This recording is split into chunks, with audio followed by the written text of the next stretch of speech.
Welcome back to the Mature Male Podcast. I'm your host, Wes, a psychotherapist helping men mature through timeless wisdom and practical guidance. Today's guest is Justin Ross, the writer behind the Substack newsletter Square Man Round World. He's a musician, reader, and thoughtful explorer of topics related to real life, especially what it means to be a modern man in today's world. His writing tackles the complex realities men face with honesty and depth. Justin, welcome to the show. Thanks for being here. Thanks for having me. Absolutely, man. So you've written about how many men learn to be a man by doing the opposite of what their father does. This seems like such a common pattern. Can you walk us through what this looks like and why so many men find themselves defining masculinity in opposition to their fathers rather than building on what they've learned? Well, I think one of the best places to start with just about anything in life is running away from something, basically. You know, you can run towards something or you can run away from something. And I think a lot of learning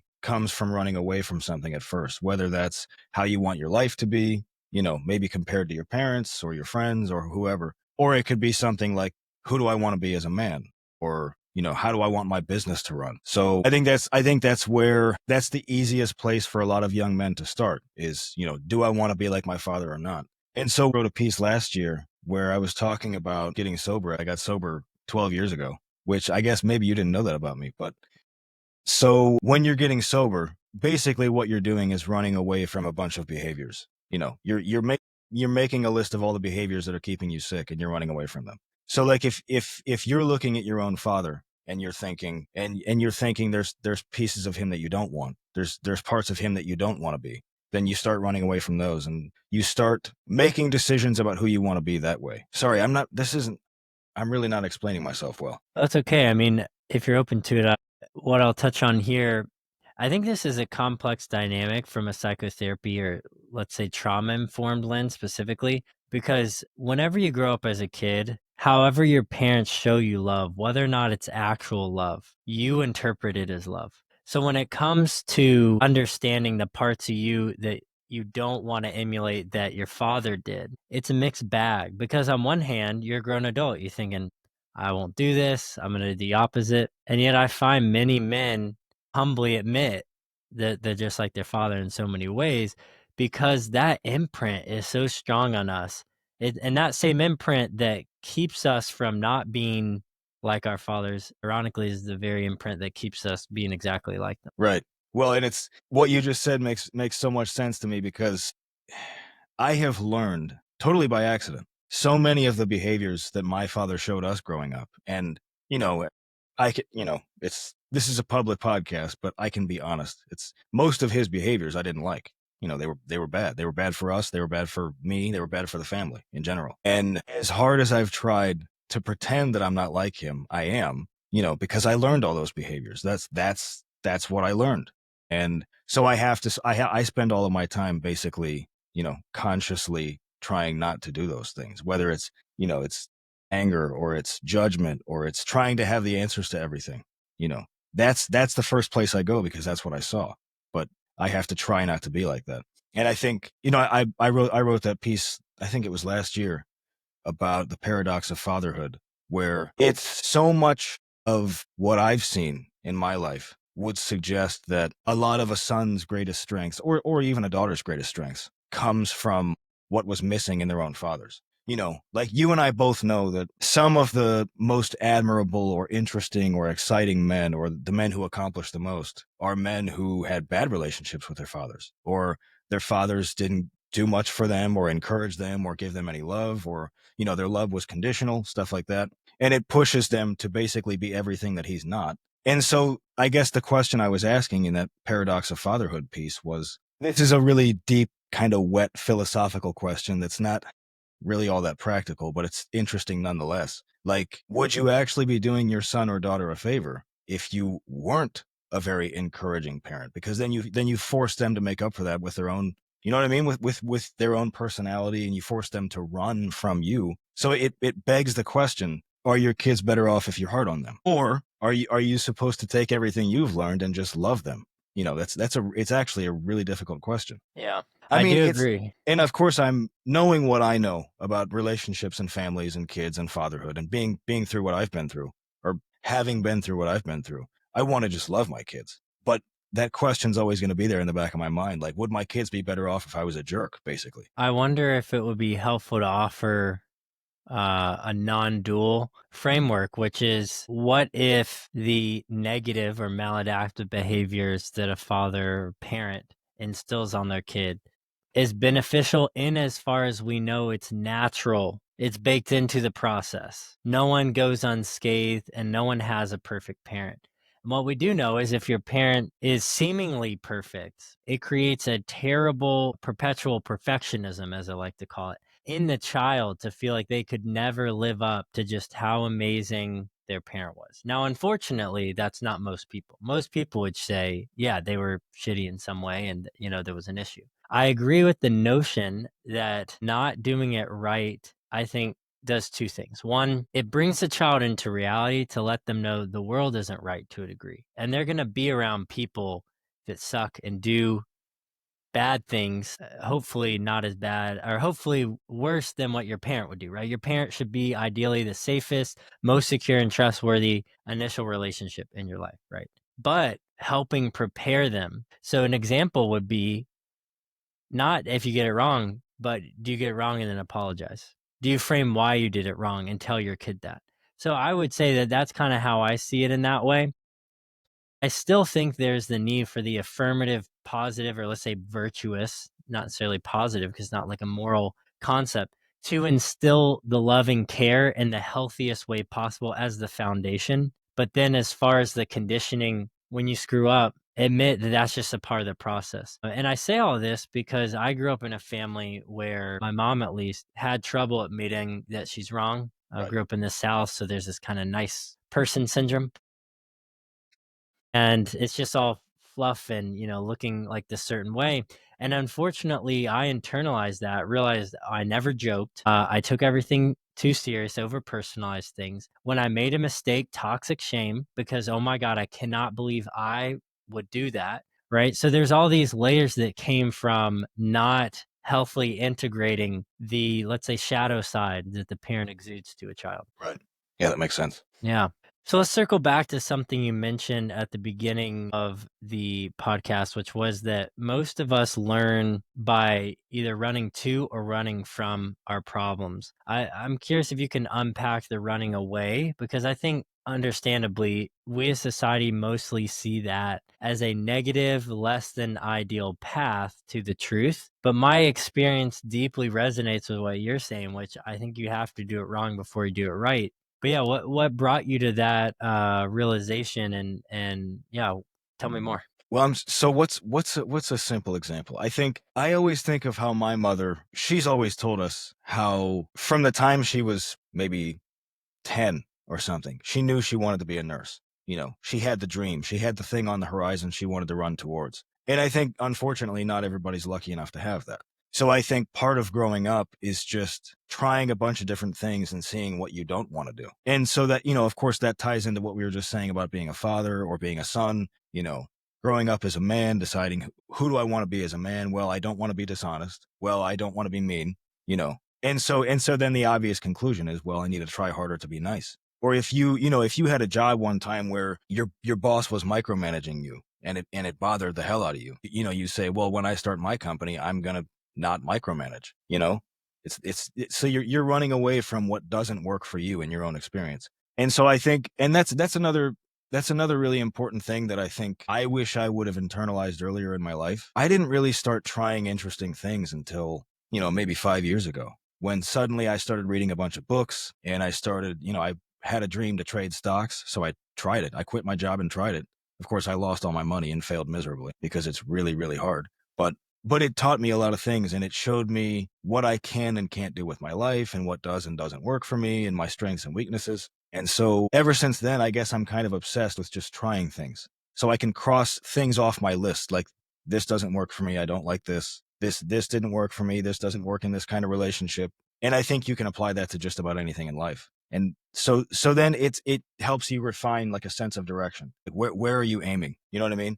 And the more things you find that don't work for you, the better your sense of direction becomes. And that applies to what kind of man you want to be. I agree with that. I think that's right and it's wise. but it's also rare. And most people believe the opposite, which is, let me put a ton of pressure on just a few things working out that I haven't really tried that much, and it doesn't work well. Right. Jordan Peterson, he's an author. He talks about being stuck in no man's land existentially. It's a military term from when you would literally be stuck in the middle between, let's say the enemy is on one side and your side is on the other. You're stuck in the middle. And when you turn around, there's no safe turn, right? Because you turn back towards your side, your back is to the enemy. But then you turn, towards the enemy and you're not really sure what's going on behind you. And you get caught in this holding pattern.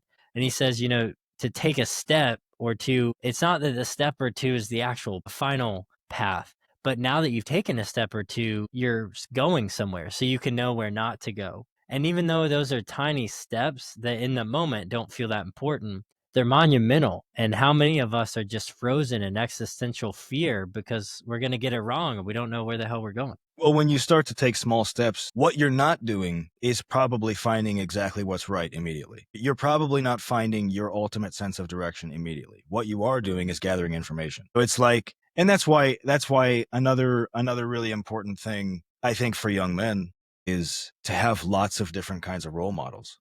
Not to be stuck with one or two. And then, and then you kind of have these kind of hard, rigid models for how men make decisions or behave in different circumstances. But you want to have lots of different role models so you can try different things and see what works for you. And I think not enough young men have that many great role models. We're not involved in we're not as involved as we used to be in communities and churches and stuff like that. And I think that's missing. It's a big deal. I agree with you. I've had this conversation several times on the show, and that's one of the consensuses. We're not gathering as a community, and there's not a lot of intergenerational contact.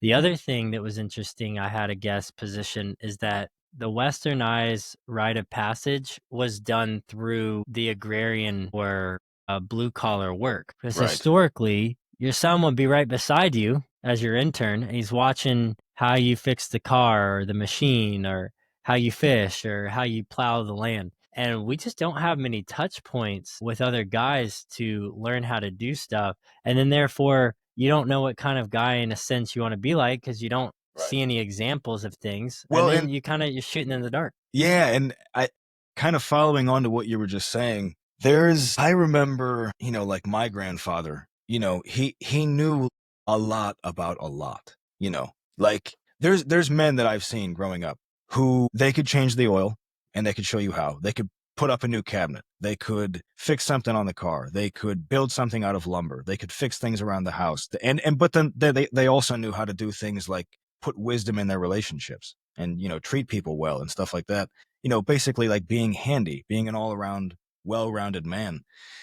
And I think it's again just really missing from our current lifestyle. Like, as something I've learned from studying economics is, how do I say this?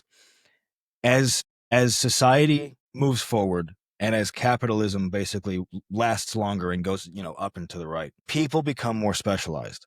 They focus on a narrower and narrower version of reality. Their jobs are narrower and narrower, and their home lives are sort of narrower and narrower. Men don't build things anymore. We don't work on our own cars. We basically just work our jobs and then use that money to pay for literally everything. Like, you know what I mean? We have like, I think the end point, this is kind of philosophical and maybe not like literally true, not literally true, but I can't help feeling like the end point of capitalist society is that everybody just has one job and one thing they do, and they trade that money, that labor, for literally everything else, and they don't do anything for themselves. And so I guess the point of me saying all that is I like going back to what you said about the blue collar, lots of different touch points, lots of different aspects to being a man. I think it's important that men start doing more different things again, being well-rounded, trying different things, knowing how to do things. It's important. Yeah, that's a good point about the job. Because it being a capitalist society, the jobs demand more and more for the same pay, and because now we're moving to more and more white collar or salary jobs, right? There's no stopping in time. You're working one of those blue collar jobs. It's pretty set. You start and end at a certain time, more or less. So I think that plays into it. I think the other thing is the technology. I was just reading. Have you read any Wendell Berry? He's really great. He's a writer. He's a Kentucky farmer, but he's also an essayist. I think it's Love, Sex, and the Economy essay, but he has a series of essays where he basically reflects philosophically on life, but through his lens as a farmer. And he says there was a day and age where the local economy was the economy. And that was the only form of trust and safety because you knew each other and you knew the value of what you either created or bought was the value that you're creating or buying. He says when the big, calls it capital B big, economies come in, commercialized, Amazon, and they start to take over the local economies. He says if you're then forced to participate in the greater capitalistic society network, but now you have no trust and safety because you're not in relationship with the person you're buying from. Right. So who's to say the source of that is ethical, that it's a fair price, that, it got to you in the condition that it was made in? All these things we don't really think about because we just, including myself, value convenience, right? So I think it's really important to get back to the hyper localized way of living. The other thing is that everything you mentioned about guys being able to do these handwork stuff, part of it is that they were just interested in using their hands. And me saying what I just said about the agrarian societies and all that is that that's what technology has done and robbed us of, which is Yes. it's kind of represents that big capital B economy that's come in and stripped us away of localization, meaning I connect on social media. I have no friends in real life. I watch porn, but I don't have sex in real life, right? So everything you're saying is we're trading outward externally outside of a trust and safety. Right. And we need to restore the localized leisure activities, hobbies in which we can mostly also make male connections, because isolation is the other thing. The phone and technology also pulls you out of the local ecosystem to where now you are not being present with the people around you. You don't really have a neighbor. You have someone that happens to live by you that Exactly. you've talked to twice, Right. So I think all that plays in. Yes. I think the more you can, I'm trying really hard to do this in my life, and it's kind of working. The more, like you said, we're pushing everything out. We're externalizing, delocalizing everything about our lives. Everything becomes a transaction. It's all commerce. It's all big. But the more you can pull your life back towards you and your own body and your own hands and your own home, the better off you're going to be. And that's never going to change. I've heard people make the argument like, why is everybody so negative on social media and the internet? It's humans will evolve to adapt to this new world. And it's like, I don't think we will, man. You're not supposed to connect with people 7,000 miles away. You're just not supposed to. You're supposed to touch people and work on projects with them here. I don't think that's going to change. It's how people build relationships, and relationships are the single most important thing we have. Yeah. What are some tips? I mean, official, unofficial, that you would recommend for a guy who's sitting in his room, says, great, yeah, I'm tired of watching YouTube videos and commenting on Reddit. I want to explore the world around me.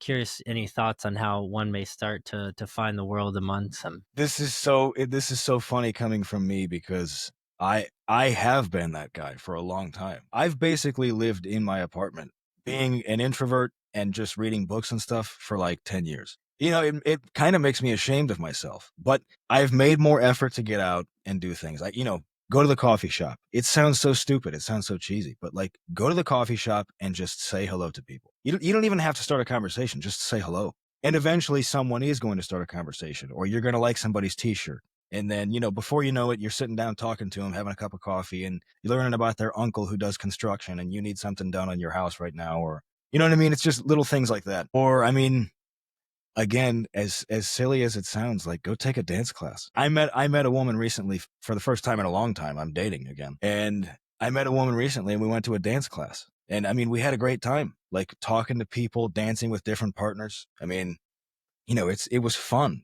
Was it hideously uncomfortable? Yeah. But it was fun, I'm glad I went. And it's, things like don't buy from Amazon, go to the store. No, or don't DoorDash. Go get your food. Maybe even sit down alone and eat it. Just there's a million little ways that you can just start seeing people more in person again. And it's basically like it comes down to do the hard thing. Do the thing that's more social and more difficult. And it's gonna make your life better, because 1 out of every 1,000 times you're gonna meet somebody who's actually gonna want to talk to you, and you never know what could come from Yeah, that's the truth. I think about, I don't know how old you are, but I'm 35. 33. And I remember growing up, Facebook for me was like you still need the college email, like in 7th grade when it first came out, I remember. But I remember that was like a luxury to be online, but most of my social interaction still happened in person at school because the technology hadn't developed enough to where, even though we were starting to kind of talk to each other on like AIM and Facebook and Instagram, whatever, it wasn't the same. It wasn't like it replaced it. The crazy thing is now it's replaced it. I mean, I work as a therapist with kids who do not know how to just talk to kids their age and also adults because they have the phone, and that has become their codependent partner, and they've lost this touch. And I agree. I think getting out in the world, taking risks, and we're seeing the issue with dating too. The number of people that are hiding behind their profiles and text conversations back and forth instead of going out and asking someone out.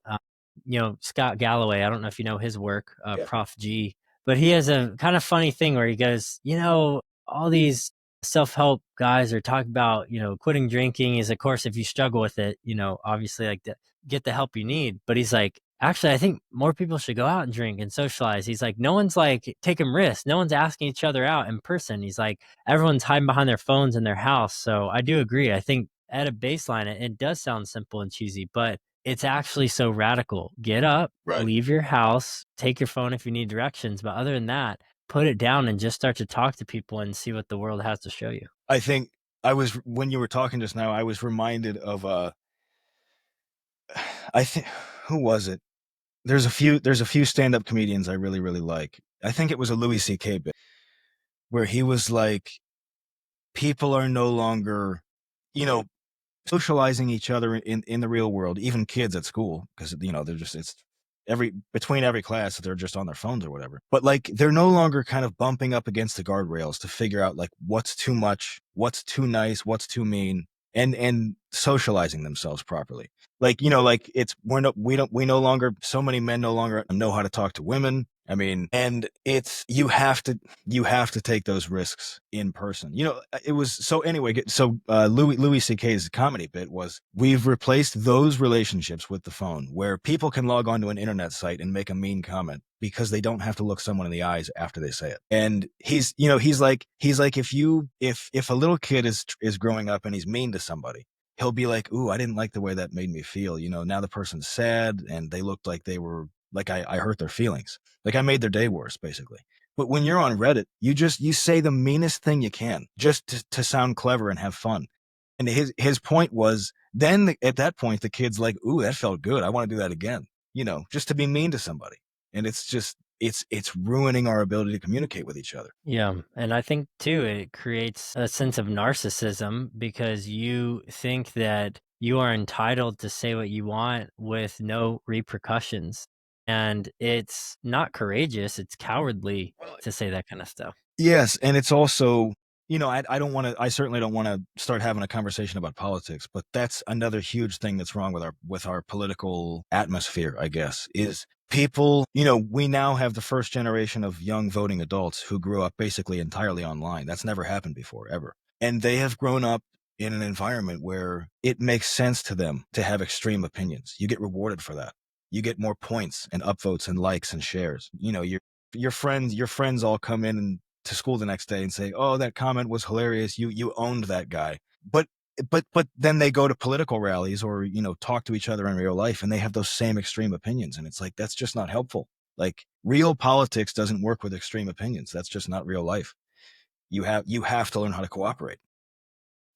You have to learn how to speak to each other like you're both people. Yeah, I think that's right. Both sides of the spectrum, certainly the extremes don't do anyone good. And it's been true for many years now, but we're reaching a true breaking point, which is if we want to find a way forward, it has to be together. We have to start being in spaces where you willingly disagree, but you disagree with maintaining this sense of respect and love for that person. And this is actually true in relationships. I just did a video on this, how many of us think if I disagree with the person I love the most, there's either something wrong with me or I'm wrong, or there's something wrong with them and they're wrong.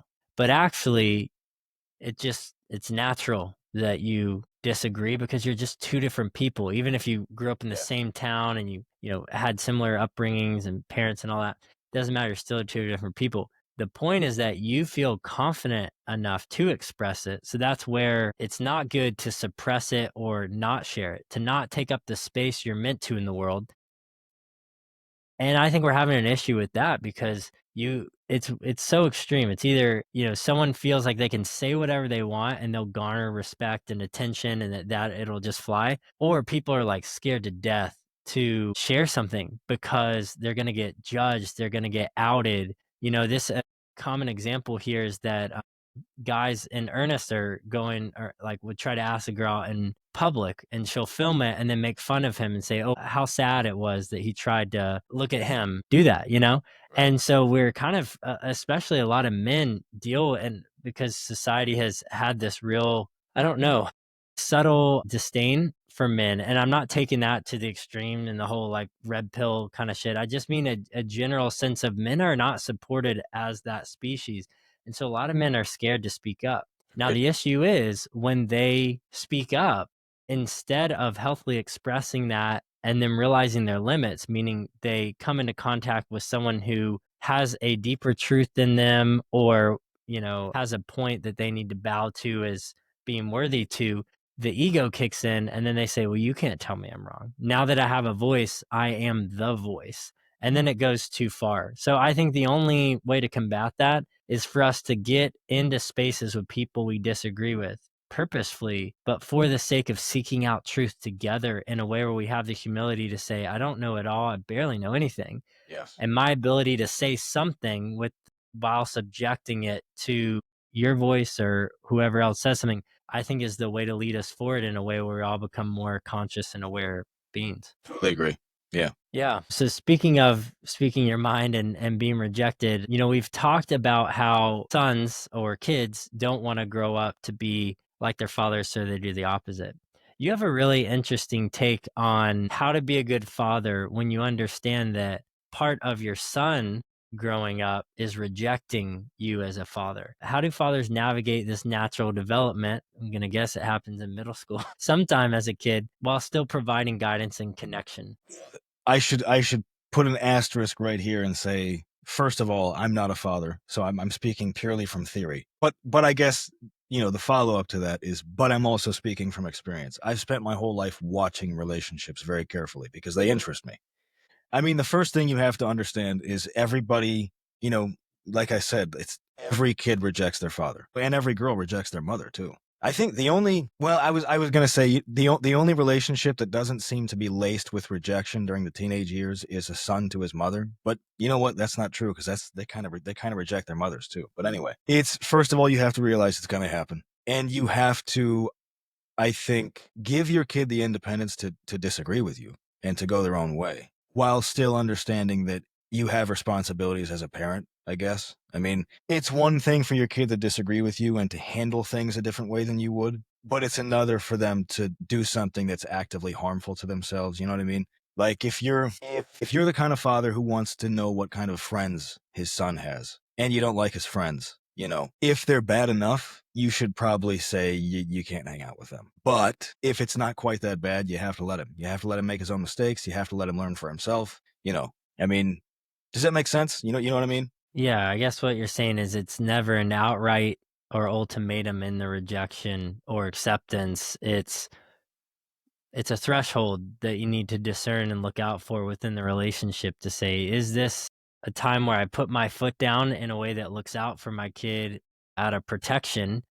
because knowing he's not at the point where he can make the decision out of deeper wisdom than me, so therefore I have to override that by doing it for him. Versus this is safe enough, it hasn't reached the point of critical mass where he's entering into being unsafe, where actually the only way he's going to learn the wisdom is that he does it, going back to this, going to do it wrong and have to learn the lesson. I think another place where you must step in and be the parent, basically, is if you're trying to preserve the harmony of the family as a whole. You know, if your 16-year-old son is, you know, stomping around the house, being disruptive, making fun of everybody, treating his sister like crap because he's just rejecting you and he just doesn't want to be obedient, then it's like, okay, that's a problem. You have to do something about that because you are still the parent and it's your job to look out for the house. You know what I mean?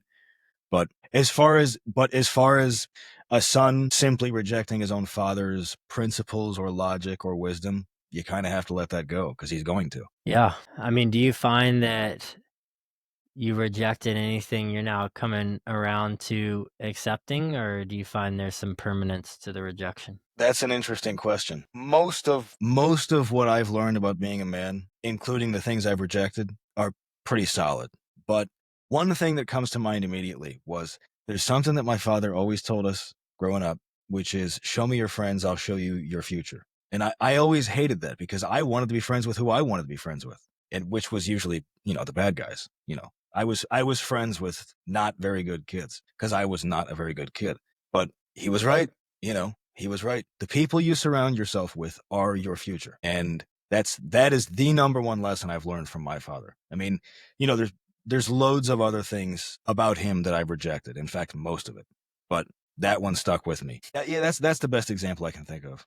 Yeah, and I Well, I'm think curious if you have something like that. I have an interesting experience. My father passed when I was 11, so I didn't get a lot of time to conceptualize the lessons that he taught me, and some of it was secondhand stories being told to me by my mother later in life. But I will say, observing him, he's a quiet man, electrical engineer, worked for NASA, really smart guy. I remember him having deep integrity, though. So here's an example. I don't share this conviction, but I think it's a funny story. So I grew up pretty religious, and so we went on this like camping trip. It's not even Boy Scouts; it's like a separate thing. Anyways, he bought this tent, right? So then we are setting up the tent, and the tent was a Bud Light tent. They probably don't sell them anymore. I wish they did. That'd be sick. But anyways, it said Bud Light. My dad, pretty religious guy, did not drink. Put the tent away, and we slept in the van. And you know, you could call that extreme, you could call that overly moralistic, whatever you want. But looking back, I respect him most because he acted out of his convictions and he didn't let anyone else influence him. And he followed through on that. Another story was, you know, he didn't grow up with a lot of money, and he was one of the first ones in his family to go to college. And his mom had always wanted an organ, a little mini organ to play. Not the 40 pipe one you see at the cathedral, but anyways, and she'd always wanted one, and he didn't make a lot of money in college, but he ended up saving up enough and 1 year bought it for her. And you know, I think about all the gifts that I've given my mom, and not in a bad comparison, but it's not that great, you know, like it's usually a card and like flowers or like a gift card to a massage, you know, like. And I just think there's little actions like that that I remember observing, which at the time you just think it's no big deal. But actually, now that I'm a man and I reflect on how I want to live, similar to you with the friends thing, at the time you almost have to reject it. You don't have the maturity or the capacity to really see the lesson for what it is, even if you want to. But I think part of the beauty of life is that sometimes it's a seed and it's not like a final tree. You know, like I more that was instilled in me in a way that now I can reflect on it and apply the wisdom present day. So those would be a few, I think. Well, and that's an interesting point you just made. I think, you know, one of these quotes that you see all over the internet. It's, you know, it's kind of like one of those classroom motivational poster quotes, but it's also really true. Is something like a great man is someone who plants seeds of trees under which he'll never sit in the shade of, or something. You know what I'm trying to say. It's you have to, and I think that's part of being growing into a man is looking back and realizing that so many of the things you learned were actually seeds. And I think that's part of being a great man yourself is planting seeds all around you which you might, hold the door open, not because you want to get laid, but because you want that woman to have a better day. You want the world to be slightly better. You know what I mean? Do things you're not going to get rewarded for. Just be the kind of man who just plants seeds just because it's the right thing to do. Relationships, treating people well, stuff like that. Yeah, that's a powerful takeaway, and I wonder where we got off track. To be a virtuous man for virtue's sake, you do it. It's the whole you do the right thing just because it's right. I think we've lost that sense of subjection to that principle. I think we've just made life about us, and if it doesn't benefit us, we're not going to directly do it. But that holding the door open is a powerful example of chivalry at its best. Of course, we have these like funny tropes about it, but I think that is the standard a man needs to raise himself to, which is how can I live into who I am authentically in a way that would make everyone and everything around me better? Like, what if my goal every day didn't matter if it was at work or at home or with friends or, out playing a sport, but the goal would be for I emulate, not perfectly, but honestly, a man who makes everyone around him better. I mean, that's a goal that I want to have for people to say at my funeral is like, Yes. and I always felt so good when I was around Wes. He listened to me, he was attentive, he was just present, and whatever I did, wasn't going to do it perfect or I wasn't going to be the best at it. But I think we've lost that. And I appreciate you mentioning that. Yeah, of course. So speaking of planting seeds in a different way, let's shift gears a little bit. I'm curious, you've observed in the West that we've become radically permissive in sexual expression and identity while simultaneously demonizing and suppressing a man's basic desire to have sex. Yes. For many men, sex and love aren't two different things, as you say. Sex is love. How do we make sense of this contradiction where everything is sexualized, yet many people actually aren't having sex? Man, this is a tough one. Everything is sexual and nothing is sexy. Everything is sexualized and nobody's having sex. You see this everywhere you look. Let me say first of all, I'm not the guy who writes a newsletter about men's struggles or like, pushing back against feminism or anything like that. That's not who I am. This is just one of many, many essays I've written, and because I talk about important things and this is important. But I just think that the train of tolerance has gone past the station. Feminism is a wonderful thing. Being accepting of different people's lifestyles is a wonderful thing. I want people to be equal and have whatever kind of lives they want to have. But we have allowed that train to go so far past the station that we no longer just made men's and women's sexual desires equal in the eyes of culture. We actually allowed women's to start pushing back against men's. And now it's like, you see stuff online that's like, women should be talking to all kinds of different men at once, or if don't give him sex too early if he's not buying you jewelry or treating you like a queen basically. And it's like, you wouldn't let men say treat me like a king or else. So it's like, you know what I mean? It's like, it's gone too far. And now I'm trying to point out some examples without like calling any group out in particular. You know what I mean? But everything on Instagram is sex. It's basically a porn platform at this point. You've got people that are comfortable dressing up like animals, like furries in public and it's like all of this is blatantly sexual. There's so many things that are blatantly sexual, and yet it's seen as wrong for a man to want to have sex with his wife 3 times a week. It's like, why is that? I mean, it's a mistake.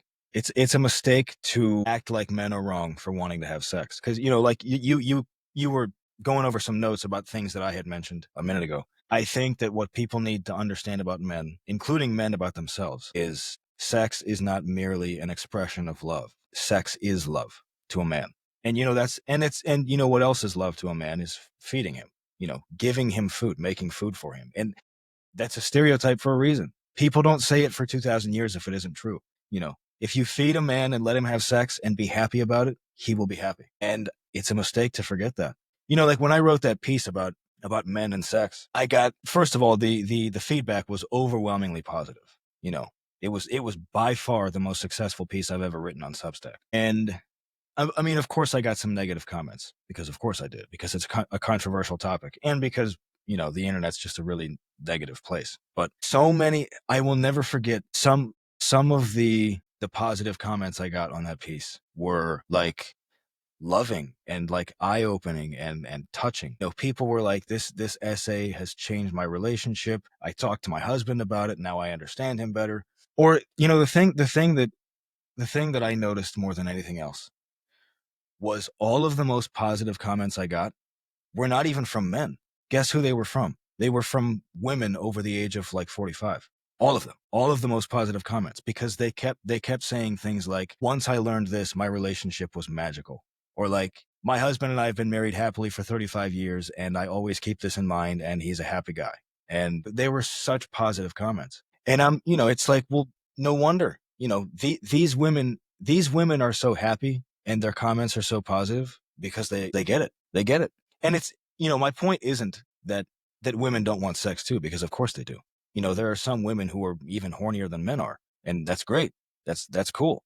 But all I was trying to say was, it's foolish to dismiss a man's desire for sex as oppressive or needy or something like that, because it's just what we need. It's how we feel love. And for that to be sort of demonized at the same time as everybody else can do literally whatever they want, it's foolish. And it's because, going all the way back to what I said at the beginning of this point was, we have allowed the edge cases to define the conversation, where we're willing to let everybody other than totally normal people have whatever they want. But when it comes to normal people, we're like, just control yourself.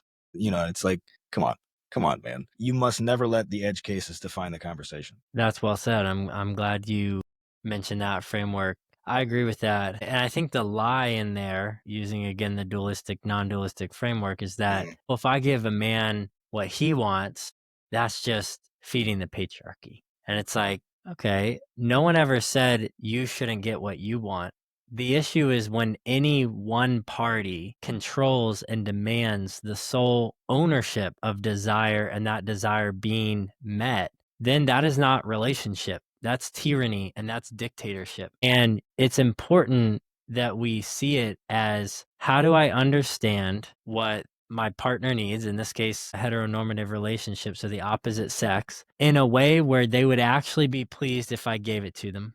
And it would also increase my chances of getting what I need. Because it's a scarcity mindset to say, well, if I feed him and, then what's in it for me? It's And it's it's a like, it's a zero okay, but sum. talk to a guy after he's been fed and had that and see how he treats you. He'll be kissing your feet, you know? So I think it's just realizing that, hey, we all have needs. Understand the needs in a way that is compassionate, empathetic, because you're not going to understand it because you're not them. And that's such a big thing that the sexes just choose to try to assume about each other. Oh, well, she doesn't love me if she doesn't want to have sex. Well, most women just don't have as high a sex drive. It's not a personal thing, buddy. He's so horny, all he wants me for is sex.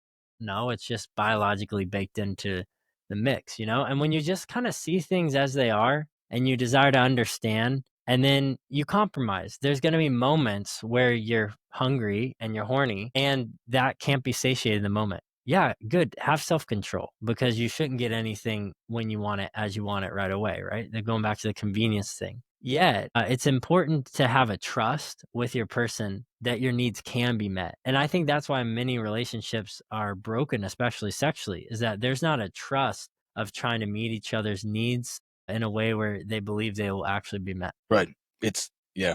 Well, and I think, kind of continuing on that point, I would never encourage men to take this conversation and take it to their wives and say, like, see, give me sex more. It's like, yes, that's part of it, but what are you doing as a man to make sure she's taken care of? Because it goes both ways. And the beautiful thing is, it's not a zero sum, like you were talking about, like, it's a scarcity mindset. Relationships are not zero sum. They're positive sum. Because if you do an excellent job and your partner does, you can have the most magical damn relationship in the world. It doesn't have to feel like work.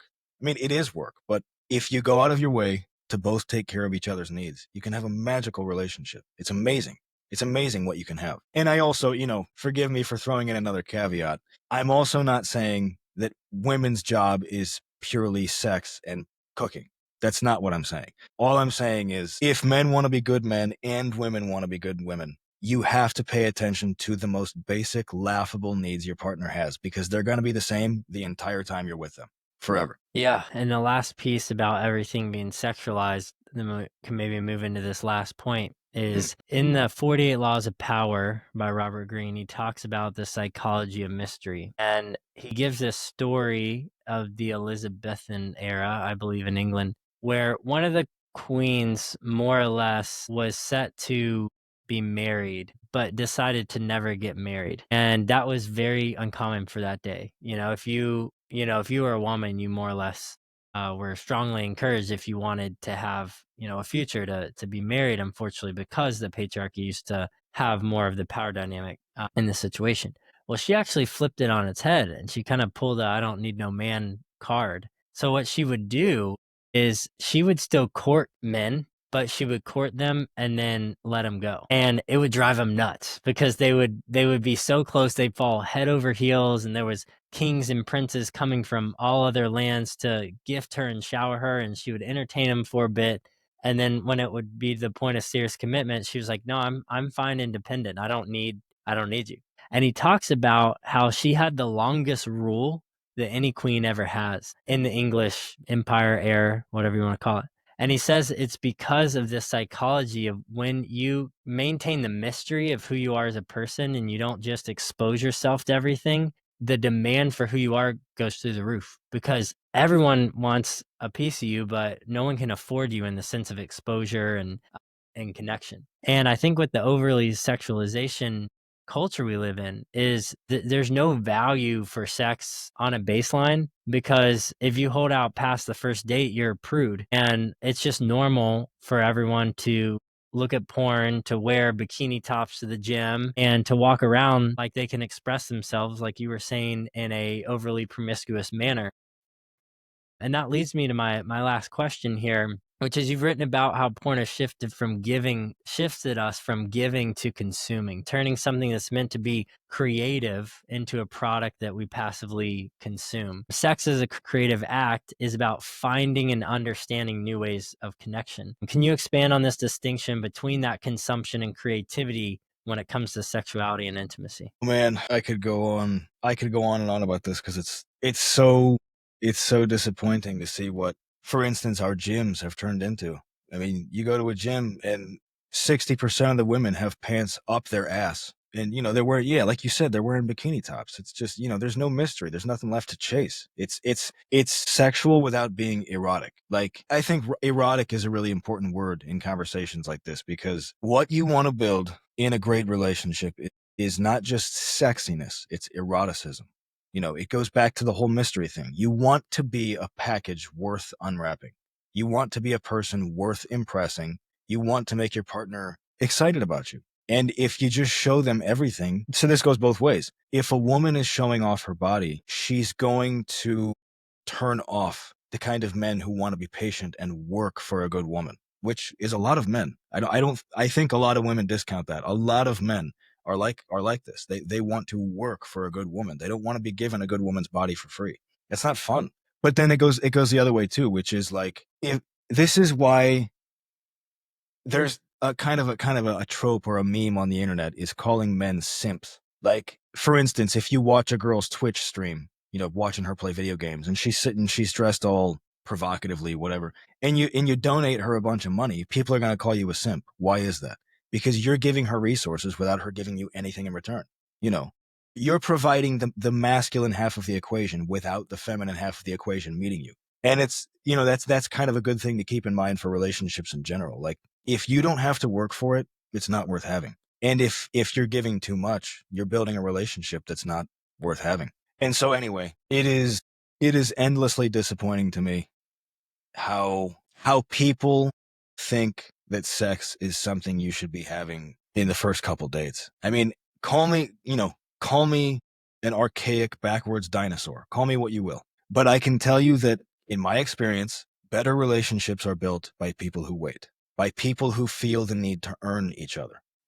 And I think it's a terrible mistake to give away sex too early. I mean, when I think about sex itself and kind of like the erotic dance between two people, I don't want a woman to show me her body. I want a woman to just move and be herself in front of me, and I want to watch her. I want to have to unwrap the present. I don't want the present to be given to me. I want to have to unwrap it. You know what I mean? I don't like I'm really not all that interested in a woman's naked body. I want to see her with something on that I can imagine what's underneath it. You know what I mean? And again, that goes back to the whole mystery thing. Like, if you turn yourself into a commodity, the world's going to treat you like a commodity. Yeah, I couldn't agree more. And my sense of it is, if you're a woman, the biggest challenge yet invitation to long-term success in a relationship is to withhold from having casual sex and relations and exposure until you find a man who is safe and secure enough to honor and earn that exposure. And if you're a guy, while that still stands true, I think the battle lies with the screen. If you're a guy that really wants to be dignified and hold out for a woman that's worth it, stop looking at porn. Stop taking the easy road out and say, well, I can't get a date. No girl will want to be with me, or I don't know what to do, and so I'm going to turn to this. I get it. Well, I think we've all been there. It's understandable to take the easy way out. But if you can fight and have the discipline to withhold from partaking in that exposure, which is only skewing your reality, by the way, I mean, it's just pure fantasy and illusion, then that will help set you up to where you will both know the standard to look for and to wait for, but one in which you've, let's say, earned, assuming she's doing the same. And that, I think, is the takeaway for me in relationships, is that true love are two people that sees the value in the future presence or reality that they could live into, assuming if they make the proper sacrifice and investment to get that. And if you do not follow that path and you do the inverse, which is trying to get the present exposed, and then in a weird way, you find someone you want to spend your life with, you've already slept with them a bunch, you already live with them. It's like on the wedding day, you just try to rewrap the present for a day. And oh, yeah, it's special, don't you know? And that's the whole thing I've realized working with couples, and there's no judgment, but it's just striking. And I'm not saying waiting till marriage is always the answer either, but I think it's striking when I meet couples who have lived together for 5 years and they're getting married. The way they talk about marriage just tends to be a lot different than the people who have waited or at least staged their exposure to each other in a helpful and patient manner. And Right. part of that might be a religious component, maybe not. But either way, I think reintroducing the sacredness of earning and patience and an unfolding, I think is the key if people want long-term love. Something that my girlfriend says is sex is the easy part. We can have that whenever we want it. And it got me thinking, I thought about, when she said that, and I thought, because I agree with her. I've never been the kind of person who wants to have sex on the first or second date. I mean, sometimes I'd rather wait like months. And I realized that the reason for that is because sex is the easy part. And then before you know it, you're fixing all your problems with sex. You're solving all of your fights with sex. And I had a relationship like that a few years ago, and it was the worst relationship I've ever had because it allowed us to mistreat each other, knowing that we would just have sex to fix it. I was with a woman who her idea of a relationship was let's fight and then have makeup sex over and over and over. And I'm like, what? So we're never going to fix anything, like, ever? And it's, you have to learn how to fix things with each other, communicate with each other, be cooperative with each other before you introduce sex and just make that the default solution for everything. You know what I mean? It's a recipe for divorce. It is. And I'm glad you said that, because it's something that I tell my couples clients, in that, there's this hyperfixation on sexual compatibility. And judging by the number of people that have created children, I gotta say, it's not that hard to be compatible. Now, whether or not you are present to the satisfaction available to you is another thing. But the main hard work in what you're saying is seeing someone at their worst, and conflict resolution and compromise and talking through what you each want and learning how to truly be life partners. And that's where I think we've confused life partners with sexual partners. And then when we're not good sexual partners, we say, well, someone's not a good life partner, I'm out. And I think we got to switch those back around to say, of course, it's important to feel connected, but it's a lot easier to learn compatibility physically than it is emotionally and mentally. And part of that is a laughably practical reason. The actual amount of time you're spending having sex in your life, especially for the average guy, is, I mean, in the less than 5%, I think I can safely say. Yeah. Compared to all the other time you are spending with this person, that you're trying to understand them, that you're trying to work with them, that you're trying to live with them. And I think our ability to move back to prioritizing that from the start when you're dating is a really good metric for long-term success in a relationship. Yes. Well, and there's so one more thing I wanted to say about that is the problem with the whole sexual compatibility thing is, I mean, we're all sexual creatures. We all want to have amazing sex. I mean, we're never going to stop wanting that. But the question is, why does everybody feel entitled to have amazing these days? Amazing. You know what I mean? Everybody wants an amazing relationship. And it's like, hey, man, what are you doing to build amazing? That's the question. Because if if you're not building the kind of intimacy and trust that produces amazing, you're not going to have amazing. Compatibility is not entirely, but largely a byproduct of trust and intimacy. If you want to have high sexual compatibility with your partner, be with someone who trusts you and earn their trust. And you know what I mean? And I think over time, naturally, you'll try things that the other one likes just because you like and trust each other. Yeah.